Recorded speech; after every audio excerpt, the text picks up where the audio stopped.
painful, frustrating. Under the harsh glare of the footballing world, Manchester United have stumbled into the kind of nightmare start to a Premier League campaign that fans hoped was firmly in the past. Their worst opening in over 3 decades is fueling an avalanche of criticism. But here's where it gets interesting. Despite the chaos, United's top brass are refusing to panic. Ruben Amorim is standing firm at the helm, steadfast in his commitment not to compromise on his football philosophy, even as results falter. The Manchester United board, for their part, have no intention of joining the chorus calling for immediate change. Instead, they're doubling down on their long-term vision, resisting the urge to make hasty decisions following each disappointing performance, no matter how loud the noise gets or how impassioned the pundit debates become. Since Sir Alex Ferguson's legendary tenure ended in 2013, United have endured a revolving door of leadership. 8 permanent managers and 2 caretakers have come and gone, searching for that elusive stability. Clearly, the appetite for adding another chapter to that cycle is close to zero. The hierarchy is acutely aware that constantly shaking up the dugout has only hindered the club's progress, rather than accelerating it. But here's the real pressure point. United desperately need a result, especially heading into a high-stakes clash with Chelsea this weekend. Another poor showing, broadcast live to millions, and all this resolve could be tested. Will Amorim's promise of better days ahead be enough to calm the storm? Let's put this into context.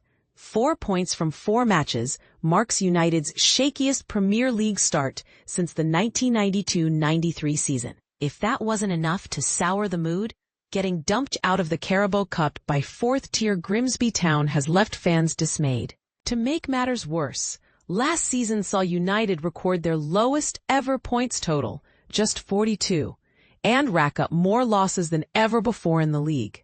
Supporters are hurting, and Amorim is well aware. If anything, he says the pain cuts even deeper for him. He knows the expectations that come with the crest, and the scale of the challenge ahead.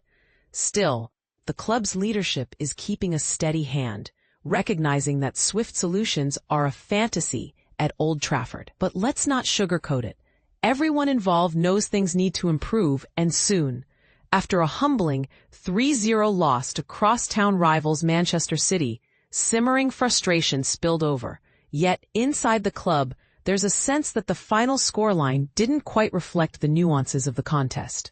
United insiders point to key moments. A stunning save from Gianluigi Donnarumma kept City's lead safe when Mbeumo's volley looked destined for the net, and Casemiro missing an open chance at the back post could have changed the complexion of the game.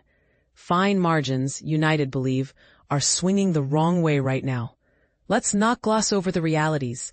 Injuries to key players such as Mason Mount and Matheus Cunha have left the squad painfully thin, especially compared to the enviable depth of England's other elite sides.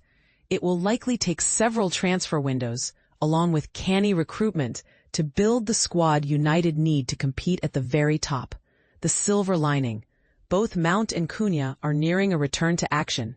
Hope springs, too, for new striker Benjamin Sesko. Making his full Premier League debut on Sunday, Sesko is still finding his feet, but there are signs he's growing more comfortable, even if the service to him has been sparse. Now here's where the controversy heats up.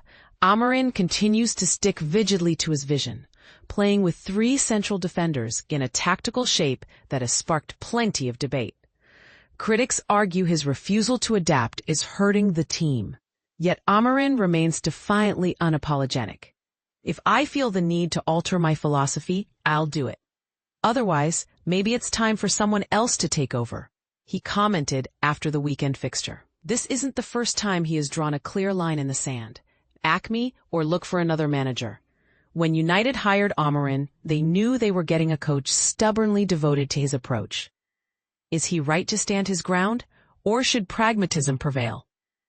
That's a question splitting opinion right now, and this is the part most people miss. There's growing disquiet over the continued exclusion of young star Kobbie Mainoo from the starting lineup. Despite his encouraging cameo off the bench against City, Mainu remains overlooked in Amorim's plans. Amorim believes the midfielder isn't fully ready, at just 20 years old, and insists on managing his development carefully.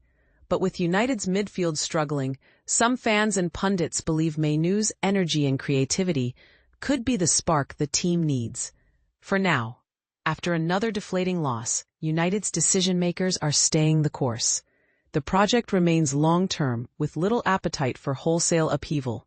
Yet, they know this patience won't last forever. Multiple club legends, Wayne Rooney, Roy Keane, Gary Neville, have all ramped up the pressure in public, warning that improvement must come quickly. That urgency is impossible to ignore, and no one feels its weight more than Ruben Amorim himself. But here's the debate. Is digging in and staying loyal to a long-term vision the best way forward, or is it time for decisive action to stop the slide? And does Amorim's tactical stubbornness show conviction or a damaging inflexibility? Where do you stand? Do you back the manager through thick and thin, or do you think a change is already overdue? Share your thoughts below and join the conversation. This is a moment that could define the future of Manchester United.